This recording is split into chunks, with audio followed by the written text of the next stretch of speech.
Olá, tudo bem com você? Estamos aqui para mais uma lição da Escola Sabatina, a nosso alimento diário, né? O nosso guia, na verdade, o nosso alimento é a Palavra de Deus. E para a Palavra de Deus nós temos o nosso guia, que é a lição da Escola Sabatina, a qual nos leva diretamente à Bíblia, certo? Vamos continuar falando aqui sobre oração, como falamos na semana passada, né? Nós vamos aqui continuar falando sobre oração. E na semana passada nós vimos algumas pessoas, alguns homens e mulheres de oração. Essa semana iremos ver mais alguns homens e mulheres de oração, porque foram muitos na Bíblia, foram muitos ali que tinham, né, que tiveram esses momentos de oração. E hoje nós iremos falar de um profeta. Sabe qual é esse profeta?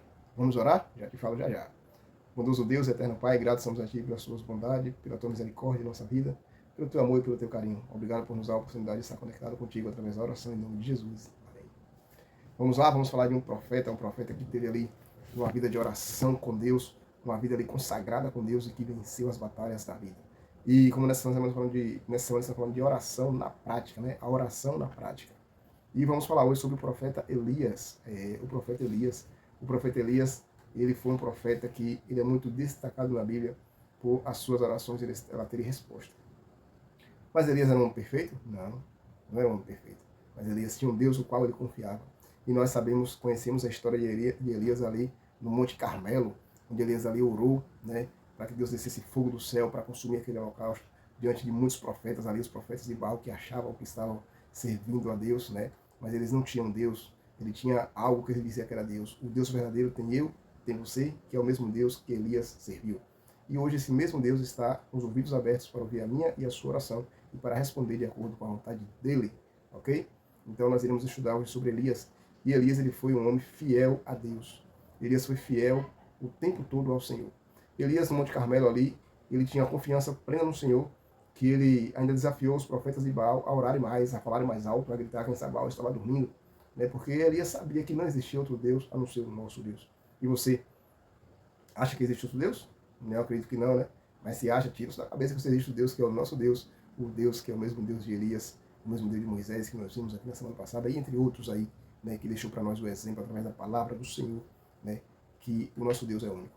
E Elias não foi diferente. Elias ali orou, né, para que Deus pudesse mandar fogo do céu, e nós conhecemos a história. Se você não conhece, te convido a estudar a história de Elias, ali no capítulo 18, né, de 1 Reis, vai relatar ali, né, toda a história de Elias, desde o seu encontro com o rei Acabe.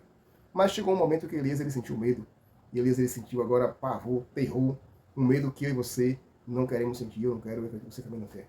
Elias agora ele foi ameaçado de morte por Jezabel. Foi ameaçado de morte, depois que ali os profetas de Baal foram todos mortos ali. Baal agora foi falar ali com Jezabel, e Jezabel falou assim, ó, agora eu vou acabar com esse tal de Elias. E Elias fez o quê? Fugiu. Imagine você, alguém falar que vai matar você, você vai ficar ali esperando? Elias não ficou, Elias fugiu. Elias foi para o deserto. Elias procurou ali agora, sabe, não passar por um sofrimento, mas ele pediu ao Senhor a morte. Elias pediu ao Senhor a morte. A diferença da oração de Elias lá no Monte Carmelo para agora, a oração de Elias ali. E Elias agora, ele deita ali e fala assim, Senhor, não tem mais o que fazer, me leva. Mas Deus é um Deus misericordioso. E Deus agora ele vai e responde a Elias. Ele vai de encontro a Elias. O anjo do Senhor chega lá, oferece comida a Elias. Elias come. Ele estava dormindo, né? O anjo acordou e, bora, levanta aí, come.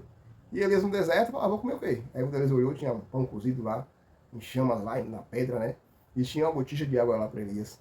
Elias reclamou, não, ele comeu pão e bebeu água. E ele voltou a dormir. E uma segunda vez o anjo voltou e falou para Elias, levanta e come porque a jornada é longa. E novamente tinha o que lá? O mesmo cardápio, pão e água. E sabe o que aconteceu? Elias comeu pão e bebeu água e andou 40 dias e 40 noites até o Monte Horebe. E no Monte Horebe, Elias ali numa caverna, Deus agora lhe aparece para Elias. Deus responde às orações de Elias. Como? No meio do fogo? Não. No vento? Não. No terremoto? Não. Mas no meio de uma brisa suave. Deus agora responde à oração de Elias. Deus respondeu a primeira oração de Elias com fogo porque Elias precisava ali naquele momento mostrar realmente o poder de Deus para os profetas de Baal. Mas nesse momento Deus respondeu a oração de Elias com um simples vento suave, porque ele sabia da necessidade que ele estava passando, sabia como Elias estava se sentindo naquele momento.